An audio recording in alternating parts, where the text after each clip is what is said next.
कहानी माँ की आखिरी इच्छा। एक सच्ची घटना। एक बार एक बूढ़ी माँ को उसके बेटे ने एक वृद्ध आश्रम में ले जाकर छोड़ा।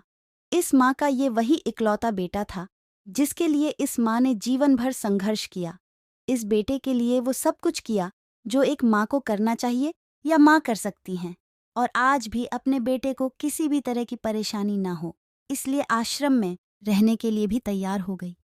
वृद्ध आश्रम में रह रही माँ हमेशा अपने बेटे को याद करती, मगर बेटा केवल साल में एक बार उसको मिलने जाता या फिर फ़ोन पर बात कर लेता। कई साल बीत गए। वृद्ध आश्रम से बेटे को एक दिन फ़ोन आया। उन्होंने कहा, बेटा जल्दी से आश्रम आके अपनी माँ से मिल लो, वो बहुत सीरियस है। बेटा जब अपनी बीमार माँ के पास पहुंचा तब वह अपनी आखिरी सांसें गिन रही थी। बेटे ने अपनी माँ से उसकी आखिरी इच्छा पूछते हुए कहा, माँ, मैं तुम्हारे लिए क्या कर सकता हूँ, बताओ।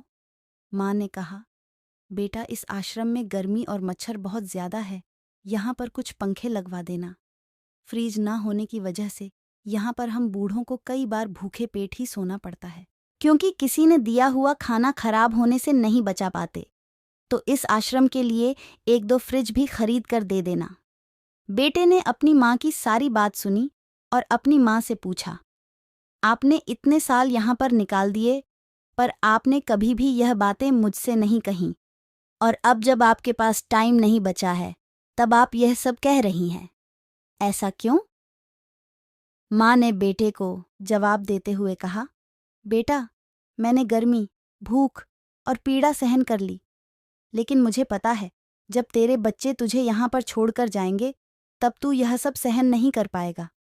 इसीलिए तेरी सुविधा के लिए मैं तुझे यह सब लगाने के लिए कह रही हूँ। दोस्तों, माँ की ये आखिरी लाइनें किसी भी बेटा या बेटी की आंखें खोलने के लिए सक्षम हैं। इतिहास हमेशा अपने आप को दोहराता है। अगर आप चाहते हैं कि आपके साथ अच्छा व्यवहार हो, तो आपको भी दूसरों के साथ वैसा ही व्यवहार करना पड़ेगा।